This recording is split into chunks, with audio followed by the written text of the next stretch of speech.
নমস্কার বন্ধুরা, cook with dishes ফ্যামিলিতে সবাইকে জানাই স্বাগত। এঁচোড়ের সিজন এসে গেছে। এঁচোড় খেতে প্রায় সকলেই পছন্দ করেন, তাই এঁচোড় দিয়েই একদম অনুষ্ঠান বাড়ির মতো একটি রেসিপি আপনাদের সঙ্গে শেয়ার করে নিচ্ছি। আমাদের আজকের রেসিপি এঁচোড় চিংড়ি। তাহলে দেরি না করে দেখে নেওয়া যাক রেসিপিটি আমরা কিভাবে বানিয়ে নিয়েছি। বন্ধুরা, এখানে আমরা 700 গ্রাম এঁচোড় নিয়ে নিয়েছি। এঁচোড়টা কেটে নিয়েছি, দেখতেই পাচ্ছেন। আর একটা আলু নিয়ে নিয়েছি, আলুটাও ডুমো ডুমো করে কেটে নিয়েছি। এবার এর মধ্যেই পরিমাণ মতো কিছুটা জল দিয়ে দিচ্ছি।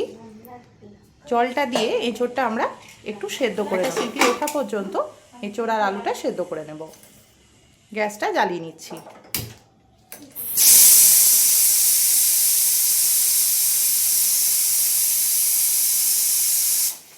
একটা সিটি হয়ে গেছে, এবারে আমরা গ্যাসটা বন্ধ করে দেব। প্রেসার কুকারটা একটু ঠান্ডা করে খুলে দেখে নেব যে আলু এবং এঁচোড়টা সেদ্ধ হয়েছে। এখানে আমরা 250 গ্রাম চিংড়ি মাছ নিয়েছি। চিংড়ি মাছটা খুব ভালোভাবে ধুয়ে পরিষ্কার করে নুন হলুদ মাখিয়ে নিয়েছি। এবারে আমরা কড়াতে কিছুটা পরিমাণে সর্ষের তেল দিয়ে দিচ্ছি। তেলটা গরম হতে দেব। সর্ষের তেলটা গরম হয়ে গেছে, এবারে নুন হলুদ মাখানো চিংড়ি মাছটা তেলে দিয়ে দিচ্ছি।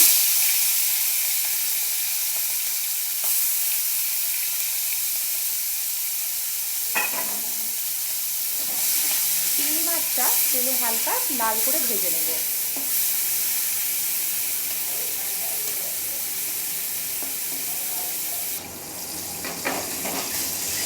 চিংড়ি মাছটা হালকা লাল করে ভেজে নেওয়া হয়ে গেছে। খুব বেশি কিন্তু ভাজবো না, তাতে চিংড়ি মাছ শক্ত হয়ে যাবে। এবারে মাছগুলো একটি পাত্রে তুলে দিচ্ছি।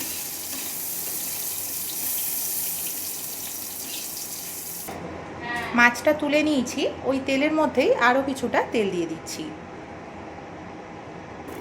এবারে দুটো তেজপাতা দিয়ে দিলাম এবং একটু গোটা গরম মশলা দিয়ে দিচ্ছি। 2-3টে ছোটো এলাচ ফাটিয়ে দিয়ে দিচ্ছি। 2-3টে লবঙ্গ আছে, আর ছোট দুটো দারচিনি স্টিক আছে। ফোড়নটা একটু ভেজে নেব। এবারে সামান্য পরিমাণে কিছুটা গোটা জিরে ফোড়ন হিসাবে দিয়ে দিচ্ছি। ফোড়নটা একটু তেলে ভেজে নিচ্ছি। ফোড়নটা ভাজা হয়ে গেছে, এবারে আমরা একটা টমেটো দিয়ে দিচ্ছি। থেতো করে নেওয়া কিছুটা রসুন দিয়ে দিচ্ছি। গ্রেট করে নেওয়া পেঁয়াজ দিয়ে দিচ্ছি।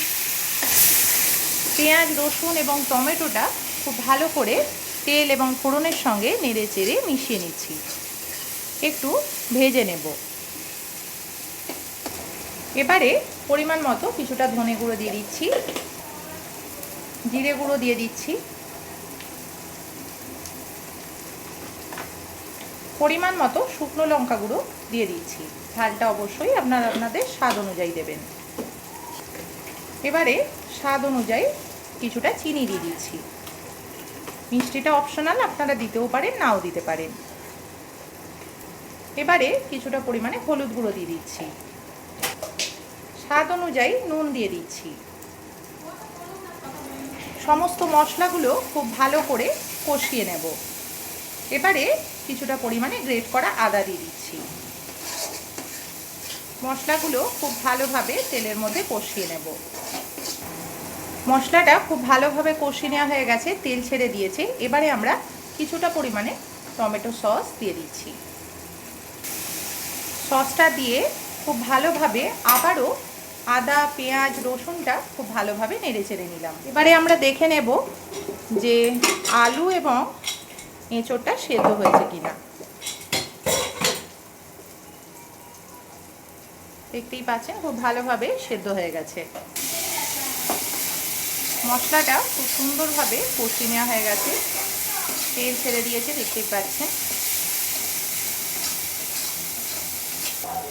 এবারে আমরা এঁচোড় এবং আলুটা দিয়ে দেব।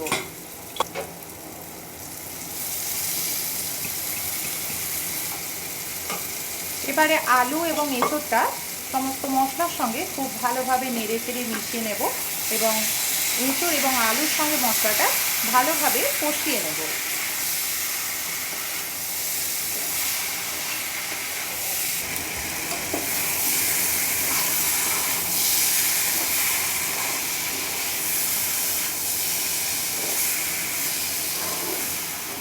এঁচোড় এবং আলুটা খুব ভালোভাবে মশলার সঙ্গে কষে নেওয়া হয়ে গেছে, দেখতেই পাচ্ছেন। এবারে আমরা পরিমাণ মতো কিছুটা জল দিয়ে দেব। খুব বেশি জল দিচ্ছি না, কারণ আলু এবং এঁচোড়টা সেদ্ধ হয়েই আছে। সামান্য পরিমাণে কিছুটা জল দিলাম। জলের সঙ্গে মশলা এবং এঁচোড় আলুটা ভালোভাবে নেড়েচেড়ে নিলাম।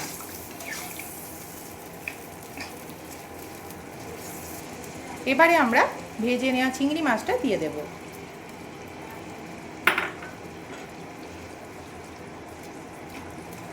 এবারে তরকারিটা একটু রান্না হতে দেব।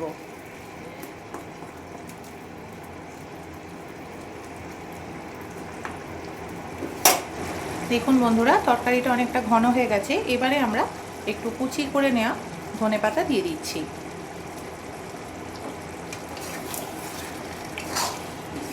ধনেপাতাটা তরকারির সঙ্গে ভালোভাবে নেড়েচেড়ে মিশিয়ে নিলাম।